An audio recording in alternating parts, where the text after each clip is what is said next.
Boone County Health Department, the old-fashioned name.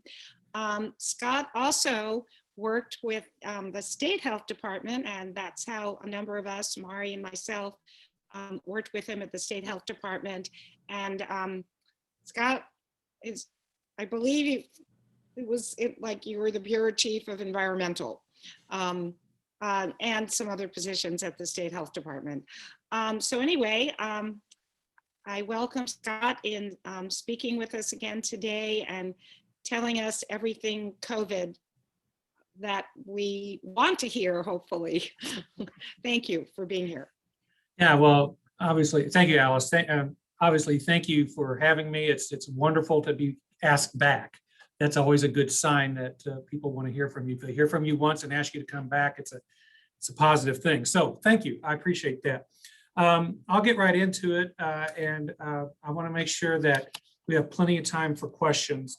So I thought, first of all, I want to talk about our current situation, kind of talk about the epidemiology of what we're seeing in Boone County, and then we're going to talk about vaccines a little bit. So I have good news and I have bad news.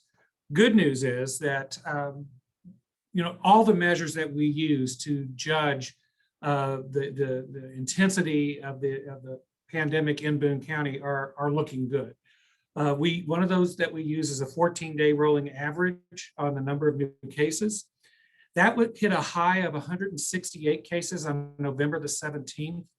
And as of the 15th, which was Monday, it's down to 31. So that's dropped by 81% from its high. That's just great. We're really excited about that. Another way that we look at it is by hospitalizations. Those reached a high of 171. Now, these are total hospitalizations in Boone County, not just hospitalizations of only people who live in Boone County, but of all the Boone County hospitals. How many COVID patients are there? And there were 171 on November the 21st. And on February the 17th, which was Wednesday, we were down to 39. So that is a 77% drop in hospitalizations. And in talking to hospital staff, the acuity of the patients who are in the hospital has decreased also. So people are still in the hospital, but they're not as sick as what they have previously seen. So all of that is a good sign. We also look at the number of active cases, which are the number of cases that are currently in isolation. That's down to 187. It has not been that low since sometime last summer, at least July, maybe before that even. So all that just sounds fantastic, and we're excited about that. Here's the bad news. One of the other things that we look at is how much testing is occurring. Testing is down. People just are not getting tested as much. And there's a couple of reasons for that. One of them is, for whatever reason, demand is down. Usually the occurrence of illness, of any kind of an illness that may be COVID, would drive more people to be tested. So we're hoping that the fact that demand is down means that people just aren't getting sick as much as they were last fall.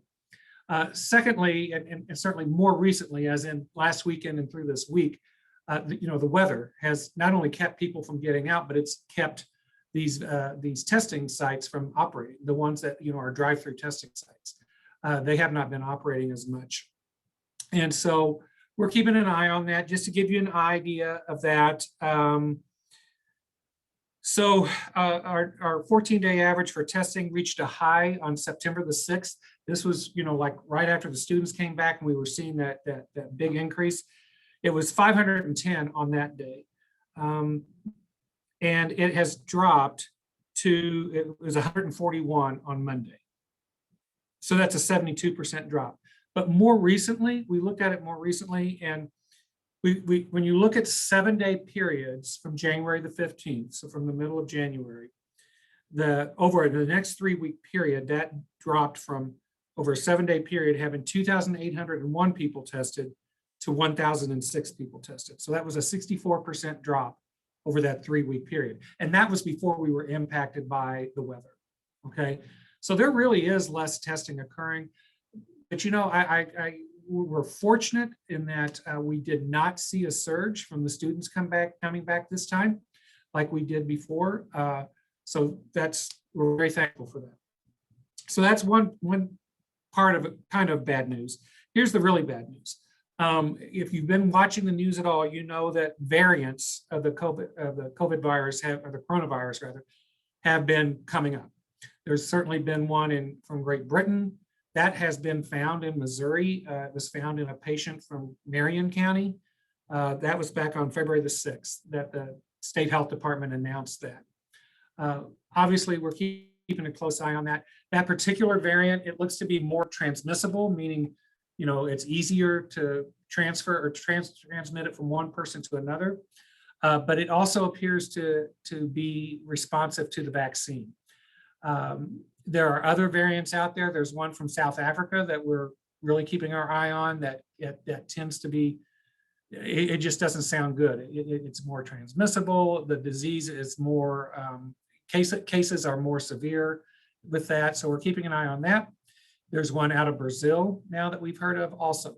So the way that works, to be perfectly honest, I'm somewhat concerned about how that testing works, because how that happens is that the state public health laboratory in Jeff City, they're part of the state health department.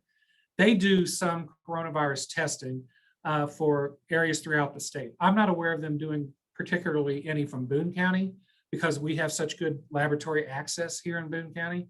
But I know they do a lot of Department of Corrections testing and some other testing from some rural areas. And my understanding is that they send either 10 or 20 specimens to CDC to have that genotyping done on these specimens I've heard every week and I've heard every 2 weeks. I'm not sure which it is. Either way, it's not a huge number of specimens that are going there to be tested. So, if that variant was found in Marion County, I'd be very surprised if it's not in Boone County. I mean, we're on a major interstate in the middle of the state, and we just had 30,000 people come back into this area. And so I'd be very surprised if it's not here. We just don't have the ability to do that testing to that level, to that genotyping testing here.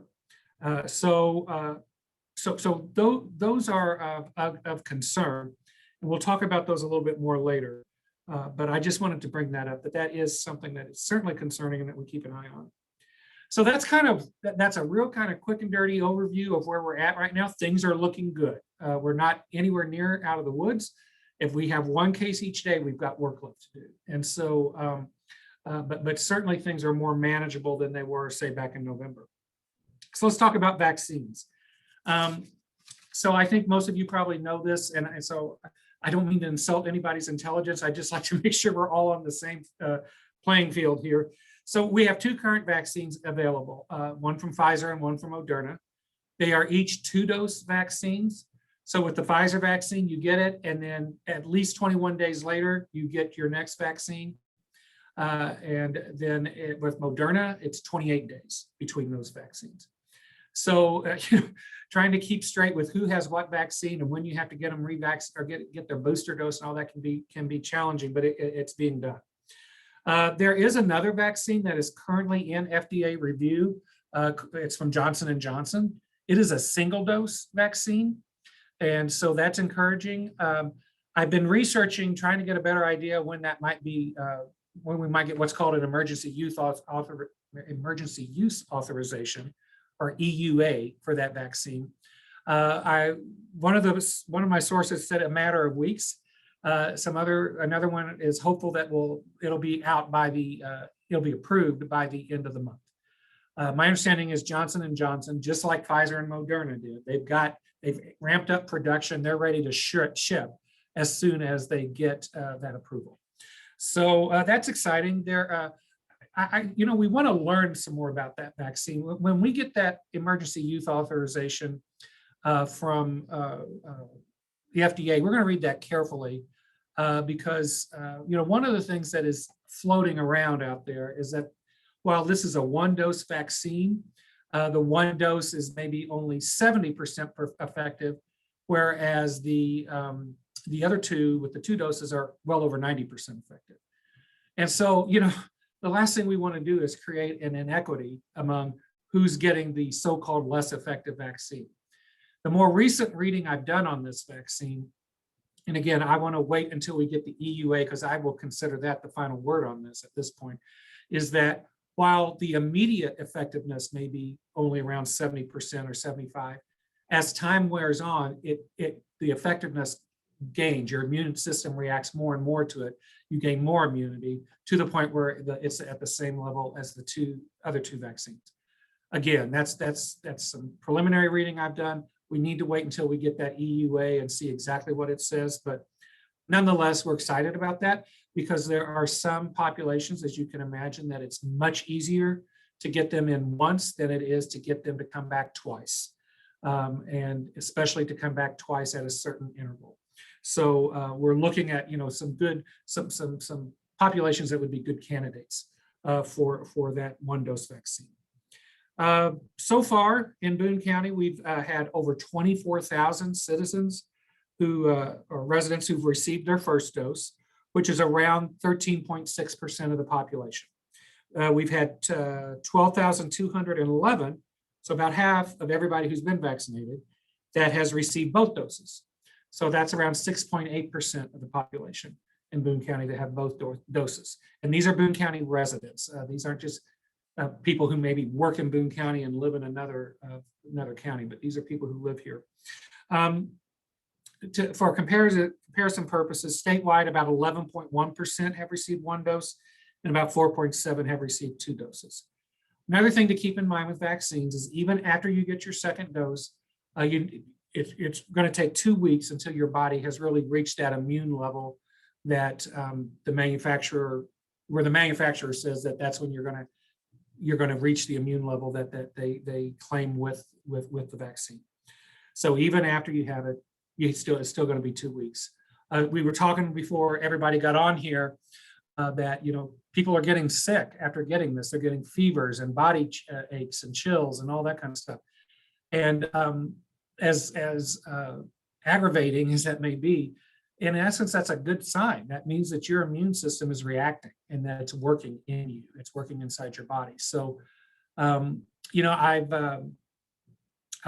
had one of the physicians here in town tell me that reaction is kind of like a light switch, that you might feel sick, really sick, and then within an hour you're fine and ready to go, ready to conquer the world. It just kind of switches off like that.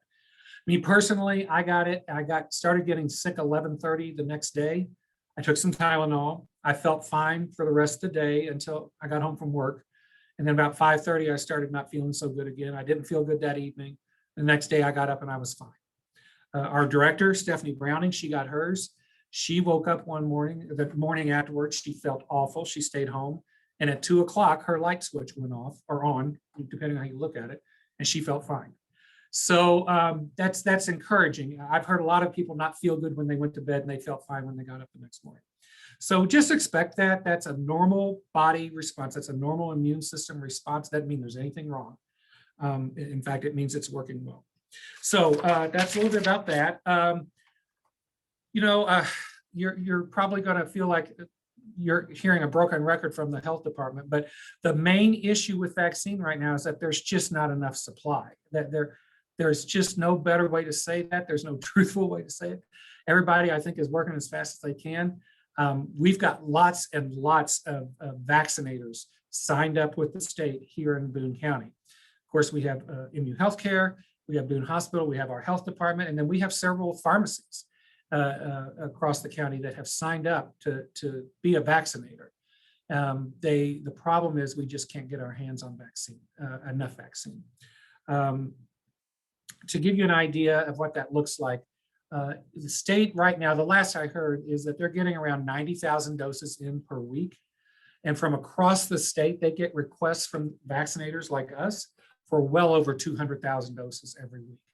So you can see that they don't even have enough coming in to cover half of the requests that are coming in every week. It's just going to take some time. That's all there is to it.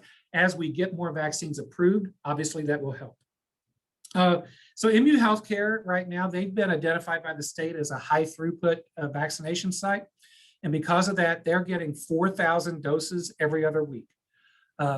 They got 4,000 doses 2 weeks ago, and by over the weekend, from the week they got it, they had those they had those in arms. This week, they were supposed to get another 4,000 doses. It did not happen because of the weather. The weather has basically halted shipments of vaccine, for this week. So to my knowledge, no vaccine has come into Boone County vaccinators at all this week. We're not alone in that. That's been a problem across the state, across the country. We were expecting 300 doses this week. We expect now that we'll probably get those along with our allotment for next week. We'll get all that next week. So we'll be doing some double vaccinating or double size clinics or something like that next week. We've got clinics planned, but we are not going to schedule anybody. We don't have just, free for all clinics where people just show up and hope to get vaccinated. We're scheduling people so that because there is a limited supply, we don't want people showing up and not getting vaccinated. And plus that just makes for a smoother vaccination clinic. So we've got the clinics scheduled, but we're not making appointments until we have vaccine in hand. We're supposed to be notified, get an email of when that shipment occurs, and we haven't gotten that email yet. So we don't know for sure when we'll get those next week. And again, with the limited supply, just to be perfectly upfront about this, it's going to be months before we get everybody vaccinated. That's just the way it is. I wish I didn't have to tell people that, but I want to be honest and transparent about that. So what we're looking to do with vaccination is we know not everybody's going to get vaccinated for a variety of reasons, but what we're trying to reach is a status that we call herd immunity. And we do this with lots of different illnesses, especially vaccine preventable illnesses. The idea is that you want to get enough of the population vaccinated that it's even protective for those who could not get vaccinated. And and a big part of that in our country right now are young people, children, because the vaccine has not been approved for them yet. So the idea is that by getting enough people vaccinated, what you do is you slow down the transmission of the virus enough that it protects even those who are not vaccinated. The question is, because this is a novel virus and we've never dealt with trying to reach herd immunity with this virus before, at what point do we think we'll be at herd immunity? I've heard various estimates on this. The latest I've heard, though, is from Dr. Fauci.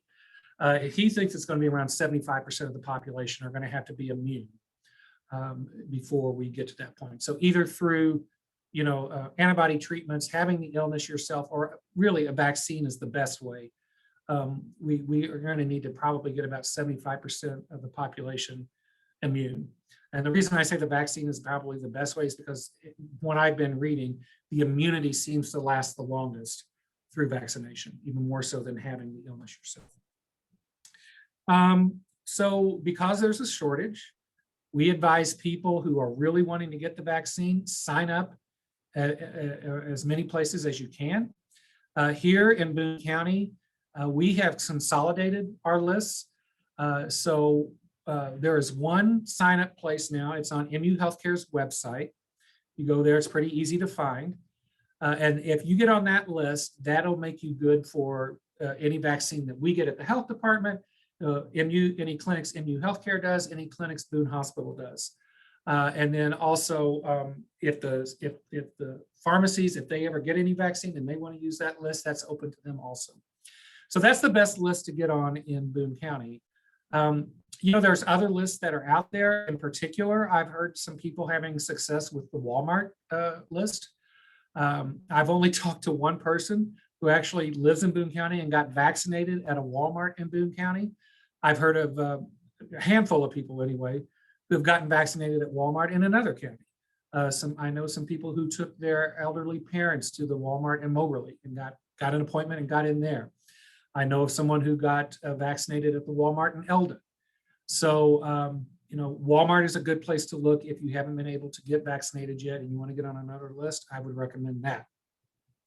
The state has a sign-up list called Vaccine Navigator. And if you would like to get on that list, I think you could probably just Google Missouri Vaccine Navigator, and that would get you there.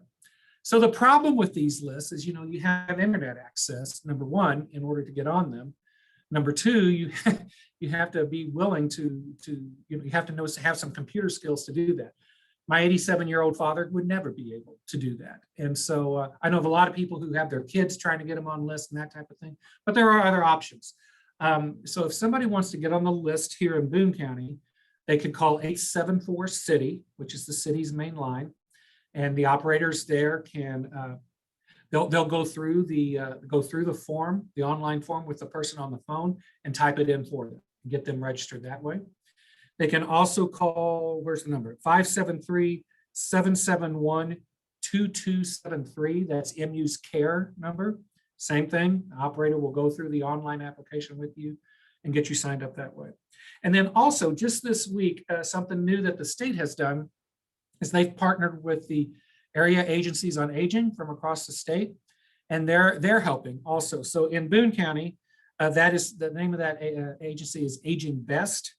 And people can call there, seniors can call there. They, I don't know that they're going to screen somebody to make sure what age they are, but obviously they're there to serve seniors, and people can call there and do the same thing. They'll help them get signed up.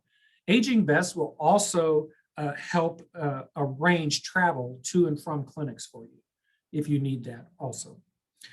So their number to be contacted at is 800-369-5211. Here at the health department, another thing that we're doing is we've started a list of folks who are homebound who cannot get out to the vaccine. And so as we have vaccine available, those are some of the things that we're going to be doing that I think we're the only ones that I know of that are doing that, trying to get out to these folks who can't get to the vaccine. And that's, I mean, we're getting a lot of people signed up for that. Of course, we haven't been able to do any of that this week because we don't have any vaccine. So that's what's happening there. I think I talked about I talked about how much vaccine you had gotten. There was some vaccine available in Boone County this week. You all may know about this, but early on when in the vaccination campaign, federal government set up arrangements or agreements with CVS and Walgreens to do vaccination of folks living in long-term care facilities. And to be perfectly blunt, the uptake among the long-term care facilities has not been as big as what was projected. I haven't heard any data. Well, I'll put it this way. The most recent data I've heard on that's about 3 weeks old. But at that time, only about 30% of the workers in those facilities were taking the vaccine, and only 60 to 70% of the residents were taking it. So that means there's a surplus of vaccine there, and that has started to be redistributed as it can be. And I know this week, Boone Hospital got some vaccine from that redistribution, and they held a clinic out at the mall. They've worked with the mall, and they have a place out there where it's like 3 storefronts that are all together that they've combined into like a vaccination site. And so again, the way that this works is basically we start calling people off that list and say, we've got vaccine available. Here's the times that are available. When would you like to come in? And so they were able to do that clinic this week out at the mall. So that's exciting. And then the last thing I want to talk about is just, what does the future hold? Okay, so, obviously I don't have a crystal ball, but basically what we're thinking at this point is that if the vaccine supply continues like we think it's going to continue, and there's uptake like we hope there is, I think that we might be kind of out of the clear starting late fall, maybe early, like October, November timeframe next year. And by in the clear, I mean that until that time, you're going to continue to see social distancing recommendations, wearing masks, staying 6 feet apart, washing your hands, staying home if you're sick, although that's a good recommendation for any time. If you're sick, stay home.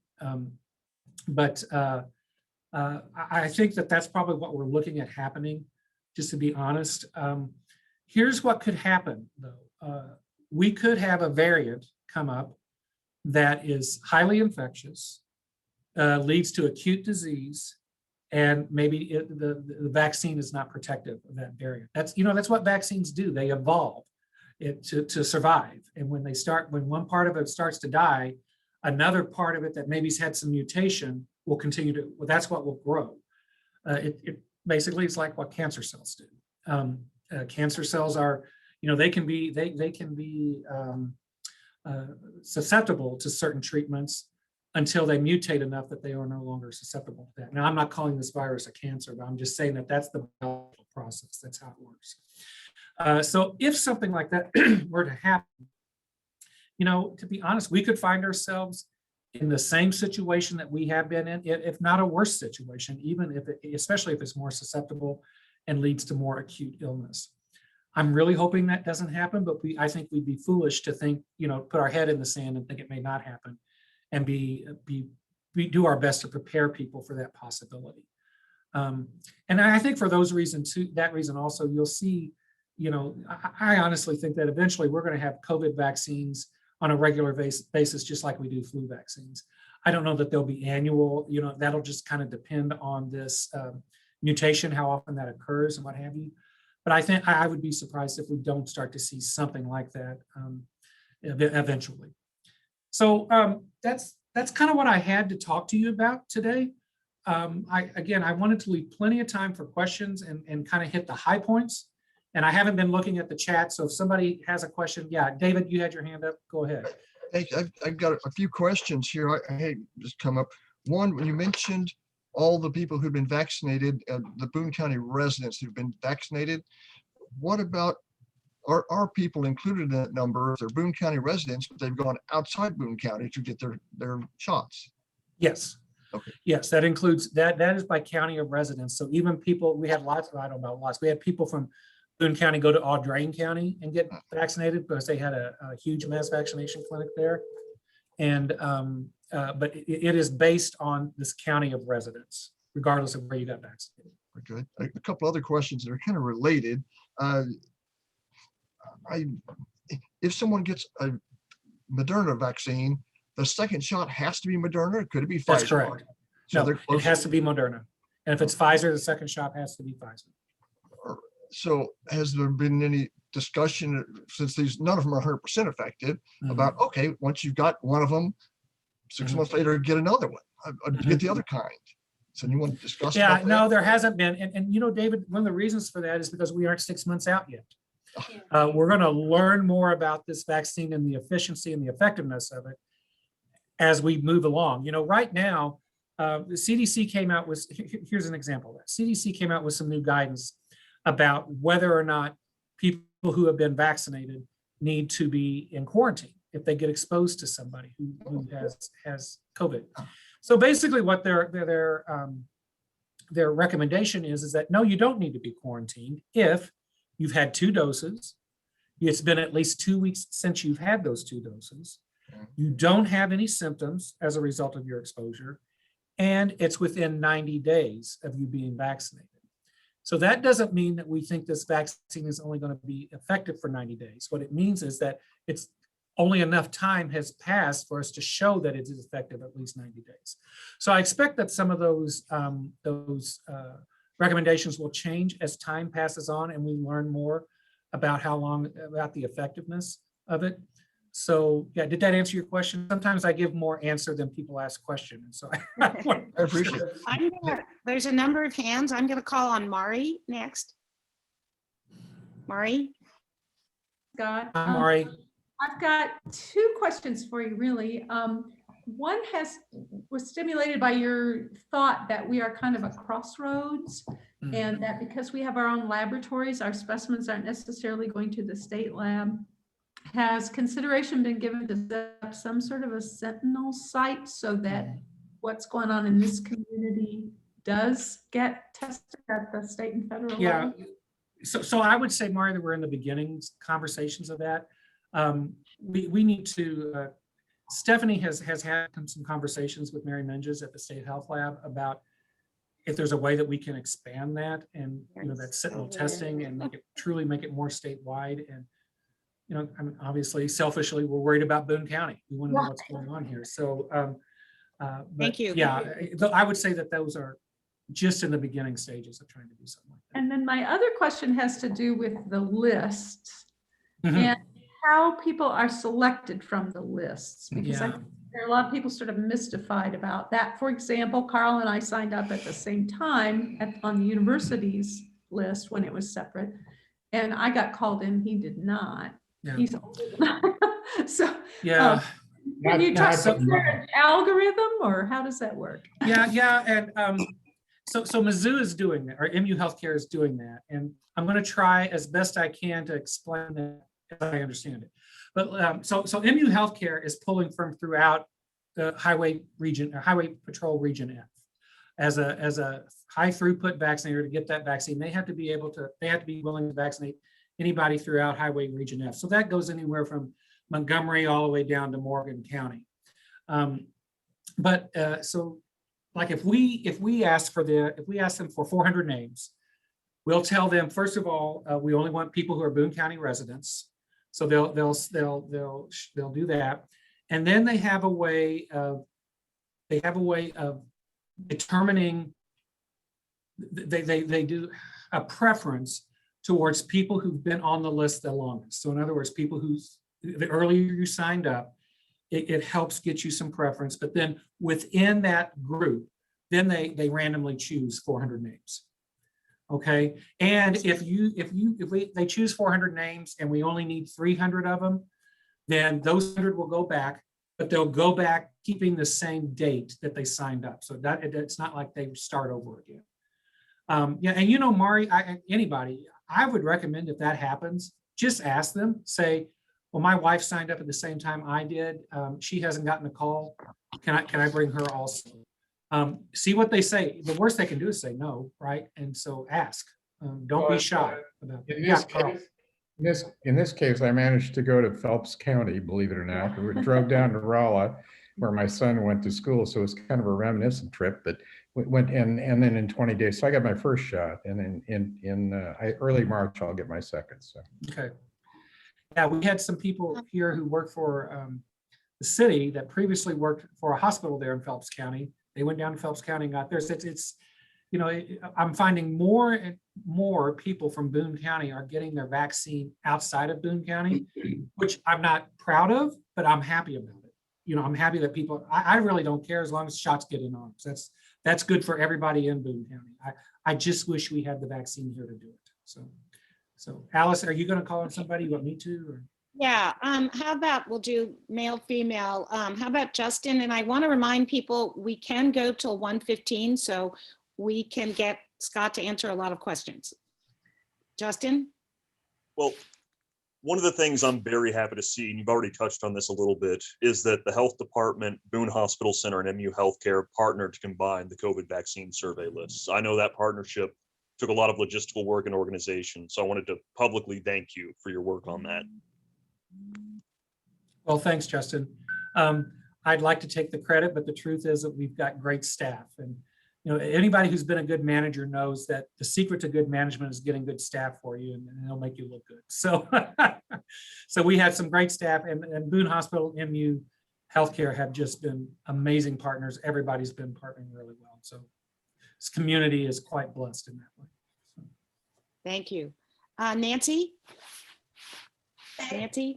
My question has to do with mathematics, and I am not a math person at all.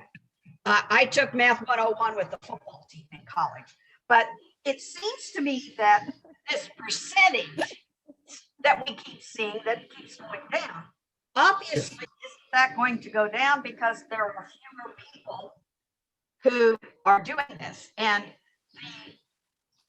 I've seen some statistics that said that, in fact, on MSNBC the other night, they said they think there may be as many as 100 million people who have already had COVID. Yeah, absolutely. And I know that's the case in Randolph County because in Randolph County, nobody's wearing masks. They're all going about their own business, and they're not getting tested. If they get sick, they just stay home, or they don't stay home and they've had it, but they're not tested. So are the numbers probably much higher than we Absolutely. Yeah. Okay. Yeah, that happens with lots and lots of illnesses. The way this works, Nancy, is that like you insinuated, people have to get tested, or they have to go to the doctor, or somebody has to know that they're sick for those people to then report it to the health department. There's a state law and state regulation that requires certain hospitals, doctors, nurses, laboratories to report certain illnesses. So that's how we find out about it. But you know, Nancy, that's not just with COVID. That happens a lot with what we call foodborne illness. You know, people who get sick to their stomach and they say, "Oh, it's probably something I ate," when they didn't know that 15 other people who ate the same thing at the same time at the same event are also sick. And we're trying to track down, you know, how many cases we had and what happened and that kind of thing. So that happens all the time with disease epidemiology. And absolutely, we think that the number of cases is much higher than what we know about. But we also, I mean, basically, you know, the markers that we use we believe are a decent sentinel for what is actually occurring. So if we see numbers going up, we do know there's more disease in the community. If the numbers are going down, there's less disease in the community. We'll never know exactly how many cases there are because we're not testing every single person every single day. So, Thank you. Right. question. Al Great Plummer? question. Yes, Scott, thanks very much for that update. I have two questions. One, what seems to be the holdup on getting the supply? And I know because we haven't had inclement weather for as long as the supply has been somewhat of a challenge. That's the first question. The second is, what is the Department of Health doing to ensure that that communities, in terms of people of color, are getting the vaccine? Yeah, those are great questions, Al. So the first issue, or the first question about the supply of the vaccine, it's a production issue.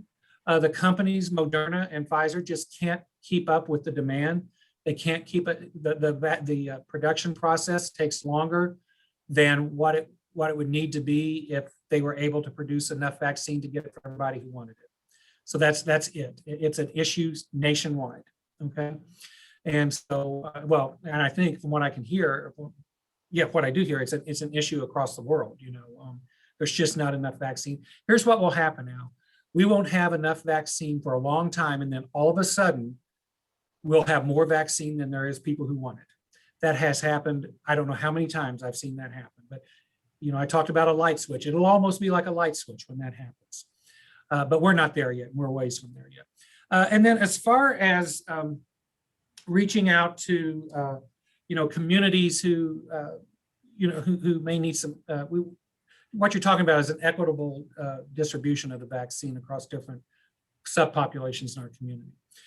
So first of all, to begin with, you know, the people that we've been vaccinating so far have been primarily based on their occupation, whether they be a healthcare worker, law enforcement, emergency responder, public health worker, what have you. We're into that area now where it's 65 and older or people younger than that with you know, an illness that puts them at higher risk.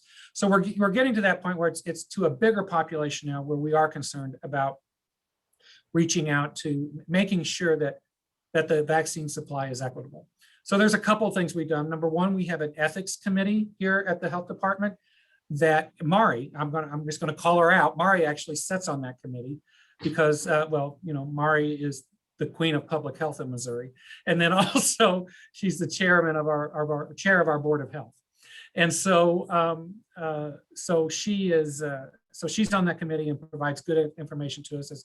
And we talk about that. We talk about all kinds of issues that are ethical issues.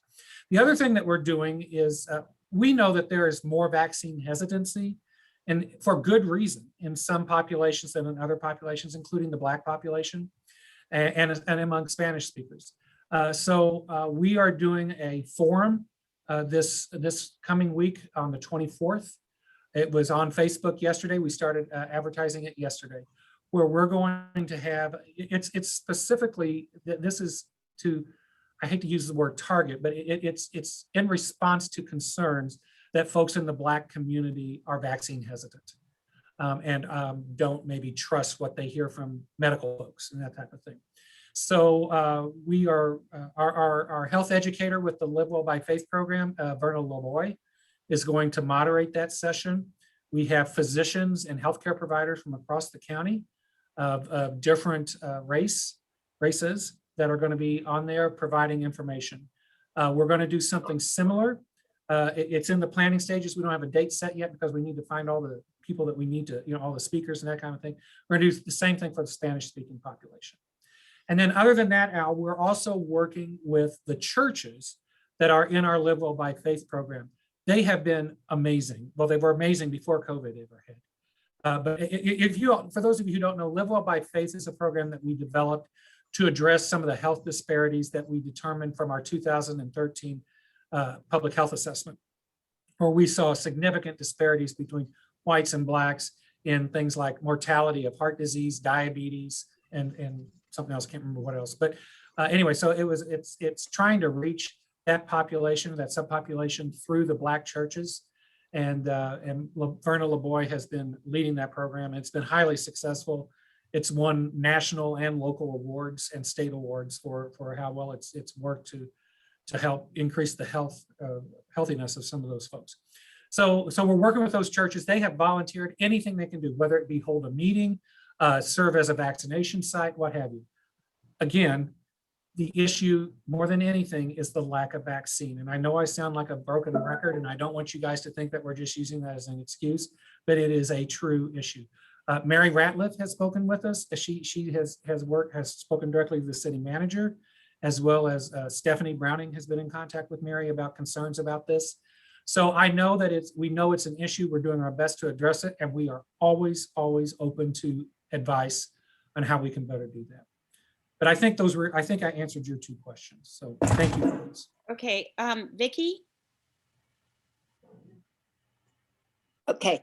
I had heard that the statistics on the efficacy of over 90% for Pfizer and Moderna, for example, are based on populations that are younger, 65 and younger, and that the efficacy may be far less for people over 65, down into the low 80s, perhaps. Is that valid information, and can you comment on that? Well, I've heard the same thing as you, Vicki. It's hard to verify anything without the science being there to verify it. I have to be honest. I think that there certainly were some subpopulations that were not as well represented in some of those trials as they should be. Minority populations are one of those. Now, I know they're trying to do a much better job with that they being the people who are running these clinical trials as they go through more vaccines. Yeah, I think there may be some, I'll be perfectly honest. I personally have a concern about the frail elderly who are, that sometimes there's a possibility that their immune system may not react very well, may not recover, if you will, from getting that second dose. I've heard Dr. Fauci kind of hint at that. And to be perfectly honest, I've experienced that in my own life. My dad is 87 years old. He's in assisted living. He has Parkinson's. And he actually got his second dose on the same day I got my second dose. And so that was 2 weeks ago. Yesterday would have been 2 weeks. And he's not doing well. He's just not doing well. He's not recovering well. He's having some breathing issues. He's not eating well. So, I think that is frankly one of those things that as we learn more about this illness, learn more about the vaccine and so forth, we'll learn more about some of these types of issues.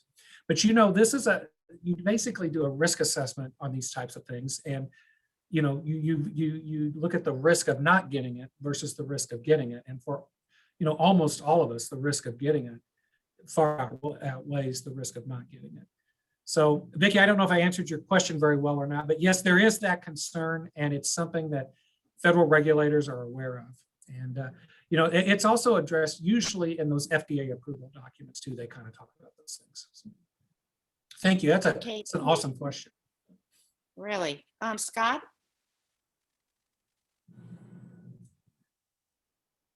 Scott, I think you're muted. Herb was before me, but I'll go if you want me to. All right, whatever, sorry. Herb, do you want to go? Sure. All right. I have only one question. But first, I want to compliment and reinforce you're looking for ways to reach hard to reach groups, especially among the most vulnerable.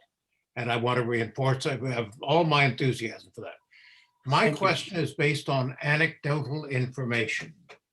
And that suggests to me that the allocation of vaccines to be administered across the counties of Missouri and to different non-county providers is unequal as to population. Mhm. If that is the case, could you explain to me the algorithm that is being used or other non-algorithmic explanations for that apparent inequality? Well, the short answer to your question is no, I cannot explain that to you. And the reason is because that's being done at the state level. Yes. And I can tell you, Herb, that we have had conversations with the state where by we, I mean other local health agencies across the state have expressed the same concern. So around, I don't have the percentages, but around 48% of the vaccine is going to these high throughput vaccinators. So like MU Healthcare is getting 4,000 every other week. There are other hospitals around the state that were almost half the vaccine is going to. Around between 15 and 20% of it is going to the National Guard and to do these clinics, these mass vaccination clinics throughout the state. We really don't have any idea how they're using some kind of a social determinants type of algorithm to determine where they're doing those at. They're predominantly in rural areas. And I think the issue is that maybe there's not as much vaccine available in those rural areas, but what we see, the reality of what we see happening is that the people who live in those rural areas, there's not nearly as many of them that want the vaccine as there is vaccine available. So people are like going from Colombia to Mexico to get their vaccine because they have a mass vaccination clinic down there, or they're going from Colombia to Versailles because they're having one or something like that. And then all that then that's left, which is about 21 to 25% of it that's left, is split up across the state based on population. Okay, and so a small portion of it is based on population. I would agree with you that not all of it is based on population. Again, we've made that concern known very urgently, and we'll see if some things change or not. But I wish I could answer that for you, Herb. I'm not privy to that information. So thank you for asking. It felt good to get that off my chest. So Thank you.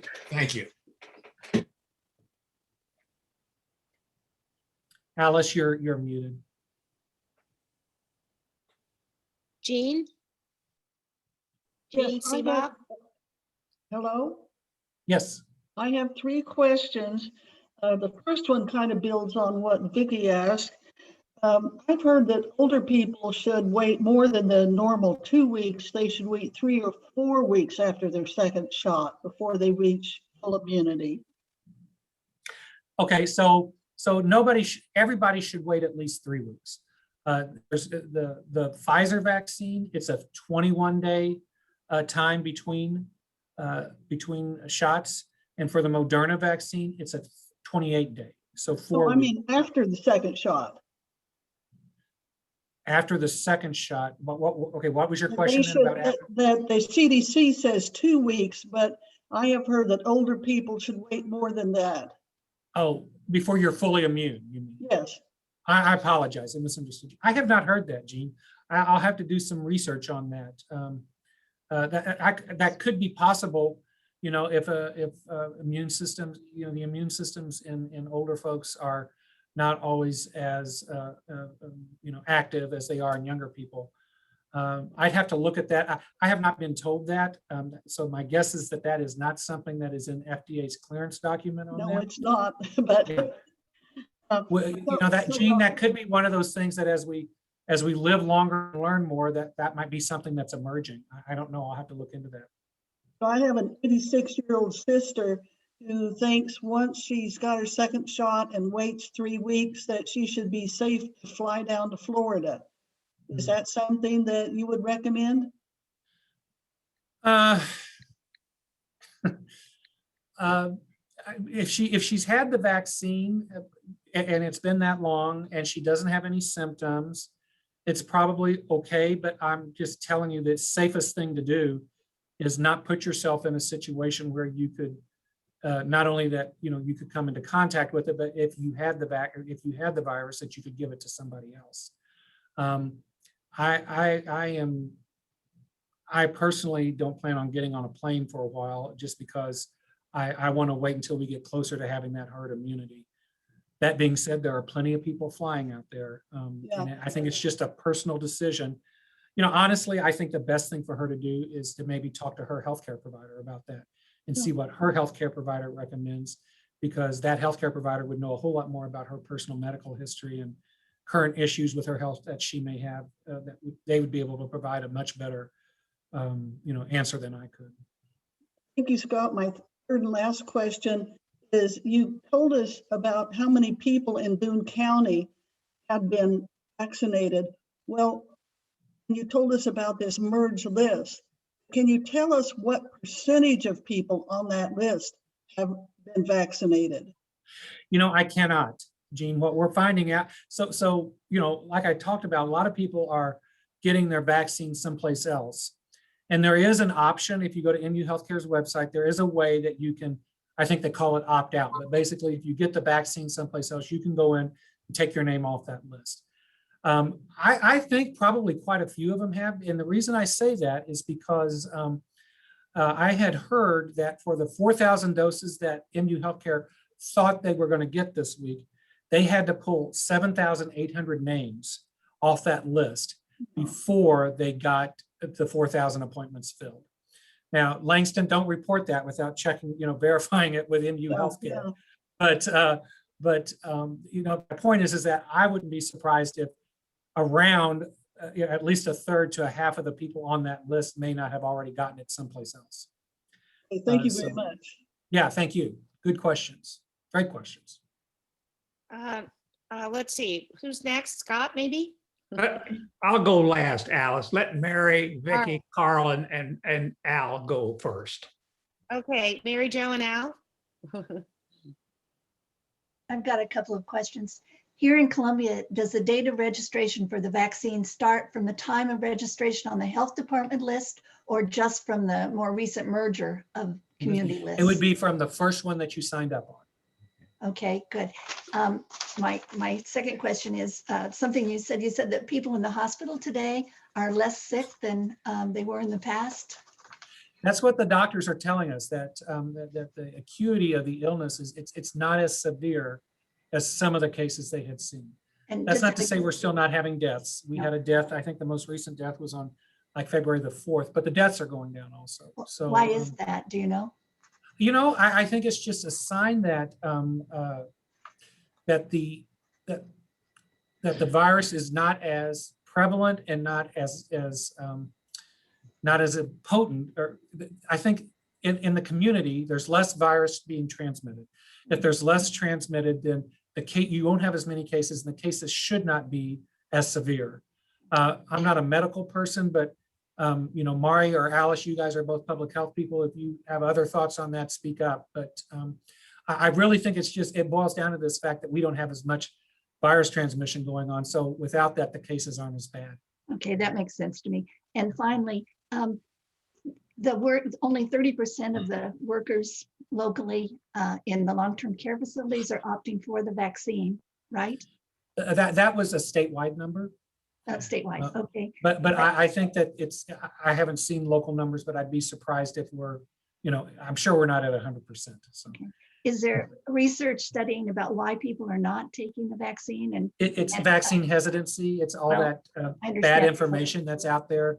There are stories that there's a chip in the vaccine, and that the government is injecting you with a chip so they can track your movements. There's information out there, bad information out there, that it makes women sterile. I've seen a story that it makes it impossible if a woman gets pregnant, then the placenta won't form with this.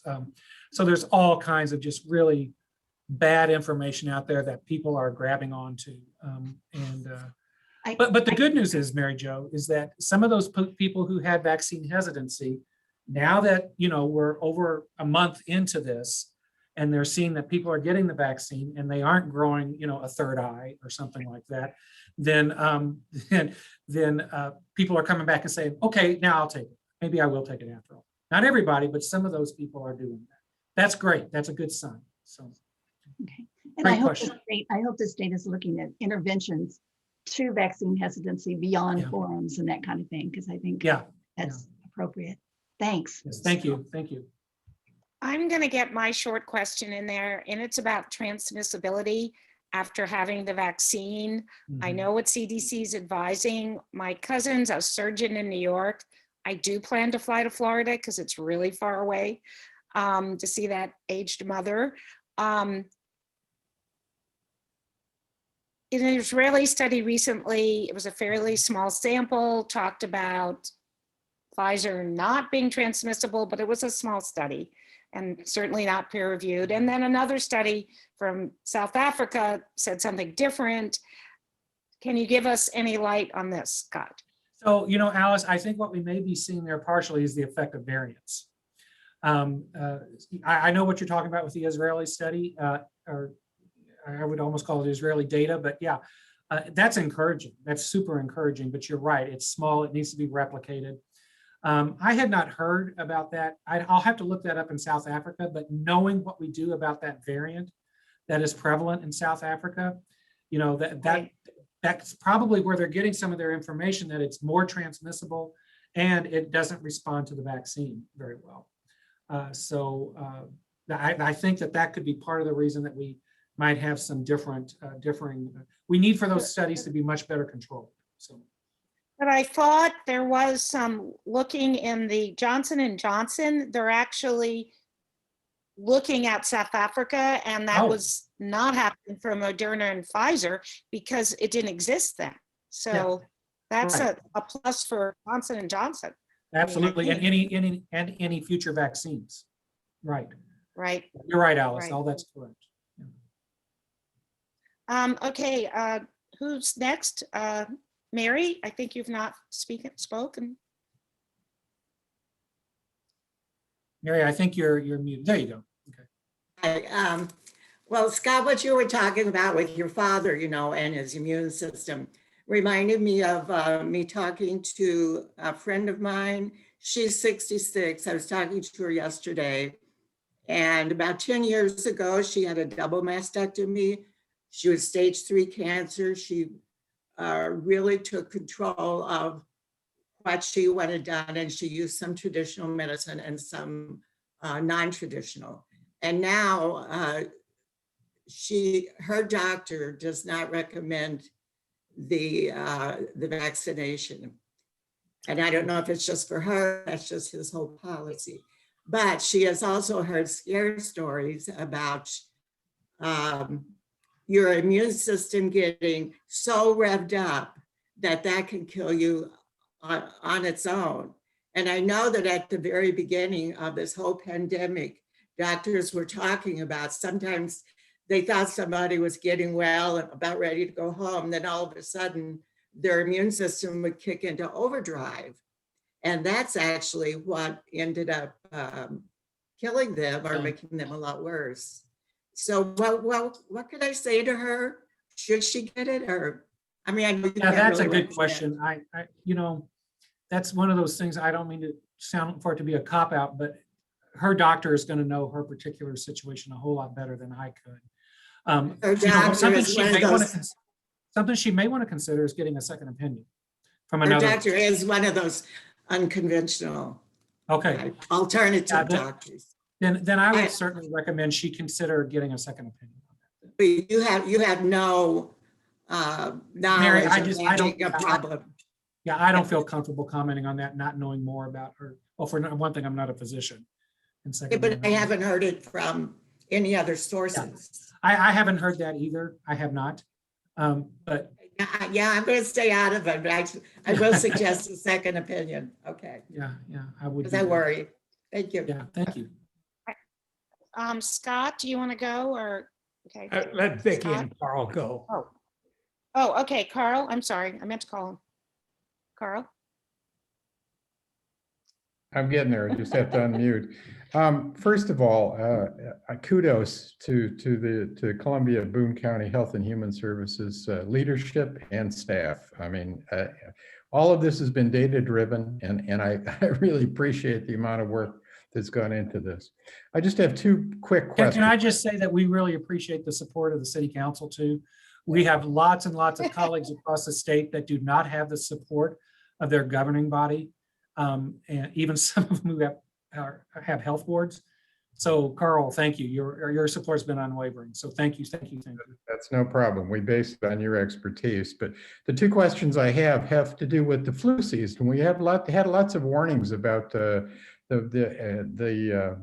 potentiation of the flu season on top of this. And obviously there is some prophylaxis because of, at least in this county, with wearing masks and some of the recommendations and so on. But has the flu season been just a little bit milder because of the issues, or has it been, is it conflated with the virus and we really don't know? That's just the first one. And let me throw one other out there while you're thinking about it. And that's the preemption issue. I hate to beat this dead horse, but it's important. And the state has gotten involved in preemption, particularly about local health departments not having their say. How do you guys feel about that? Have you tried to lobby for this kind of influence, or how is that working out? Yeah. Okay. So first of all, on flu, you're right, Carl. We are seeing a milder flu season so far. We're not out of the flu season yet. We could see what happens yet. But we absolutely think that, some of the precautions people are taking because of COVID is also, a side effect of that is less flu cases. And so we'll take it, we're happy with that. So yeah, absolutely. We are doing our normal flu surveillance and we just aren't seeing as much, as many cases as we normally see. And then regarding preemption, so the health department here, we haven't really commented on that at all, but I can tell you that we are members of a couple of statewide health associations. One of them your wife knows very well. They both have lobbyists, and they are lobbying very hard against those preemption bills, along with other associations from across the state that aren't even public health related, medical associations. I'm not sure everybody here knows what we're talking about. So could you just? Oh, I'm sorry. Okay, yeah. So there are some legislators who have introduced a plethora of bills in this session that would either completely take away the ability of a local health director to do a public health order about COVID or anything, all the way to making it very difficult for them to do that. Up to and including, depending on how long you want to do it, you would have to get the approval of the legislature to do that, whether they're in session or not. So they're making this very difficult. It's in response, to be perfectly honest, this is primarily in response to some upset people in St. Louis County who, they're upset with some of the actions of the St. Louis County executive there, some of the orders they had that essentially closed restaurants and other kinds of food establishments. And they feel as though that there was too much autonomy with the health director and doing that all on his own, or not with the health director, I'm sorry, with the county executive on doing that all on his own, and that perhaps there needs to be broader oversight of those orders among elected officials and not appointed officials in most counties. It's not that it's not just in St. Louis County, but that's if you look at who's sponsoring most of these bills, and if you look at who's going and testifying in favor of most of these bills, it's mostly coming out of St. Louis County.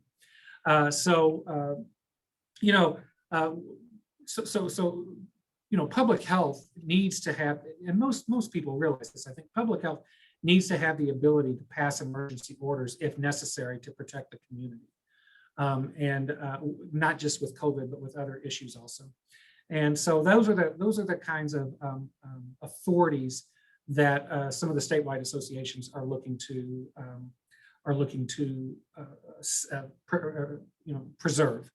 There was a Senate version, there were several Senate bills, and there was a Senate committee substitute that got to the floor, and it ended up being an extremely long deliberation over that, and nothing ended up happening. They did what was called, they laid it over, which means it goes on the informal calendar, which means they'll bring it back up sometime, but it's not on a calendar at this point in time to be brought up.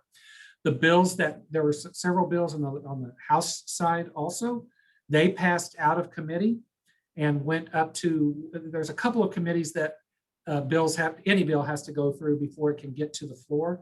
And one of those sent all those bills back to the House committee and said, look at these again. We think there are a lot of things in here that are unconstitutional. Fix it before you send them back to us. And so, so those bills are, and the Senate was not in session this week, so nothing was done with that this week. So, the associations are looking at them. We are not at a local level. We're not really offering any kind of an opinion on that one way or the other at this point in time. So I think that probably it'd be great if we get in touch with Caleb Roden. I think it'd be great if we got in touch with Caleb Roden and expressed our concern as individuals. So I wanted to call on Catherine and then Scott. I feel like we have time for both, hopefully. Okay.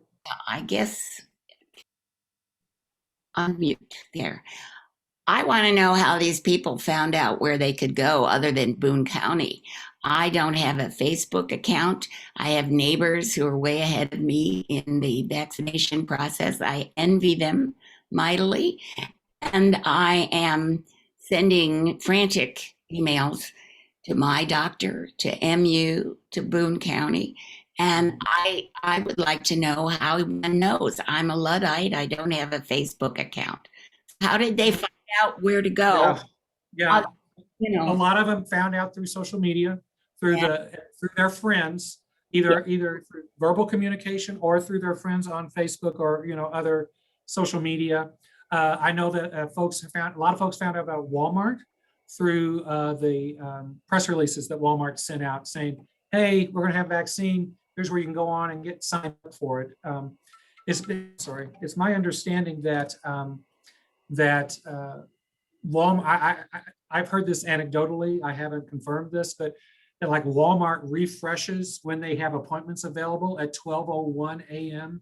every day, and so like you have some of these seniors staying up till 12:01, and then they're like, it's almost like an eBay bidding war. They're trying to get in there and get signed up as quickly as they can. I hate that that's where it's at, but so Catherine, I think that it's been listening to the news or watching the news, and then your network of friends, whether that be the Pottery Club or your Facebook page or whatever. So they're out there, but they always tell me after the fact, and the place they went to is already finished with that particular. Well, keep an eye on Walmart's website, because they do update. So at some point they will have openings. Get on the list here in Boone County. That's on MU Healthcare's website. I am. Okay, and you might Google Missouri Vaccine Navigator, and what that will do is that's the statewide one that you get on. And part of my understanding is that part of the benefit of that is then they will notify you when there's going to be a clinic in your area that you could sign up for. So that's another option for you. And if it's on at 2 a.m, because I keep my email quiet, my cell phone, but it's near me. And there was this strange sound because I was already awake for the usual reasons. And I checked it, and the navigator came in at 2-something in the morning. And I know I have not gotten a shot anywhere else. So at least I've tried. So thank you. Yeah, Catherine. And that brings up something else that I should have told you guys about. We have had one issue here, but I'm hearing about issues in other counties now. We had an issue where someone called a person and said, you've been exposed to COVID vaccine and I need your credit card number. So fortunately, Oh. that person was smart enough to say no. So now what we're hearing is people saying, I'm calling to make an appointment for you at a vaccine clinic. I need to confirm that it's really you by your social security number. So, just know we would never ask for your credit card number over the phone. We would never ask for your social security number. If something like that happens, hang up quickly. I'm And so, about such things. yeah, yeah. Make sure your friends know that. Make sure everybody knows that because, my dad, I could see him giving it to him, And so, anyway, just be aware of that we would never do that. So, anybody else have a question? Scott, I think. 20 seconds, forget the question. I just want to say, Scott, you and Stephanie are doing yeoman work. You are very much appreciated by all of us and many people. I can't imagine a worse spot to be in. That also goes for Carl Scala and everybody on the city council. The leadership of the council and the city manager, the leadership of the county commission, the leadership of the university, and everybody who's taken far more incoming live ammo than you deserve in a lifetime, all within a very tense year. Let me just tell you for all of us that we appreciate you, thank you, and may God bless you and keep it up. Thank you so much, Scott. I can't tell you what that means to us. And I failed to earlier talk about the commission too. We've enjoyed a good working relationship with the commission through this, and with Justin having come on, he has just been awesome to work with, and we certainly appreciate his support. So thank you, Justin. I appreciate your hard work as well. Thank you. Yeah. Okay. Anybody else? Let me just go ahead real quick. I think at this point we're past time, so I'm going to officially close the meeting. But if Scott can stick around, if anyone wants to stick around and talk, that's fine. We have the Zoom. But next week's speaker is going to be Martha Stevens. So come back for that, and appreciate everyone being here. So we're going to officially close it now. So anyone who wants to stick around, if Scott can, we appreciate it. And thank you so much for your time, Scott. This has been great again. Good to have you. I appreciate the opportunity. Thank you. One small question, Scott Clardy, Yes. was should tier 3 people sign up now? And if they Yes. do, will they have priority over people that sign up in a later time? Yes. Yes. Thank you. Yeah. If you're tier 3 or phase 3 or anything, go ahead and get signed up now if you want the vaccine. And to help with that tier 3, I'm now seeing that the state is going to recognize caretakers, home caretakers of people in those other phases. Isn't that right, Scott? And so Alice, so I heard about this. Yeah, I heard about this yesterday. And like you, what I heard was like people who are healthcare providers or caretakers of an individual who may not have a medical degree, or I'm sorry, not have a medical, may not be a licensed healthcare provider. My understanding is that they are getting ready to expand to include them, which is wonderful. I serve on a statewide equitable vaccine committee, and I brought that up 4 or 5 weeks ago. We had somebody here, a parent in Boone County, contact us and say, look, I've got this medically fragile child who can't get the vaccine because they're a child. I'm their primary caretaker, but because I don't have an RN or something like that, I can't get the vaccine. And so, yes, Alice, it's my understanding that's going to happen. I've had some communication with the state health department about that. They're planning on putting information about that out next week through a weekly vaccinator newsletter. And so they're planning on, my understanding is that they're planning on announcing that widely next week through that newsletter and then on their website also. That's welcome news. I just told, my advice to them was be very, very clear and spread the word wide, because that's 180 degrees from what we were told, weeks ago, and what we have since been telling people as a, a result of the guidance we've been state. But that's okay. It's welcome news. Yes, David. Scott, what's your thought on, and maybe you just mentioned it and I missed it, on escalating teachers in the tiers? Is that something that we have any control over? Is that a state thing? It's a state decision. It's a state decision. They set the priority groups. So I think that the best thing for, people who have that concern is to contact the state.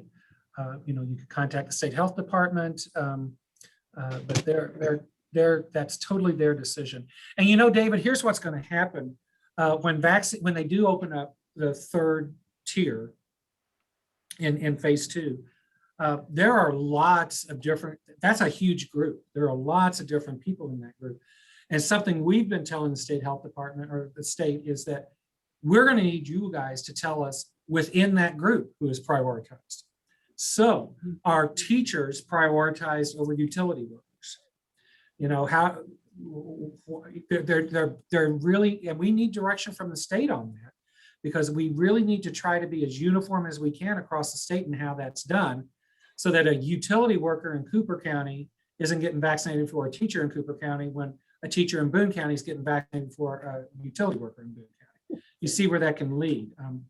And so, yeah, that, you know, I don't mean for it to sound like a cop-out, but that really is made at the state level. And we're trying to, at least, without saying that we think teachers are more important than utility workers or vice versa, we're saying be very clear to us about who is more important when we get to that point. That's important. Any other Yeah. questions? Right. This is an awesome group. You guys ask the best questions. I get a little nervous with Alice and Mari here, but you ask great questions. So thank you for the opportunity. And Scott, this will be, if you want to share it, this will be on, what's the address, Pam, on our website? It was recorded. And so we'll upload it to, is it? It's Muleskinners. .wordpress.com. It takes me a while to get it done, but yes, we can do Okay, it. great. Thank All right, you. well, everybody have a great day, great weekend, which Thank sounds you. like we're going to thaw out a little bit tomorrow. So Yeah. Sure. take care. Bye-bye.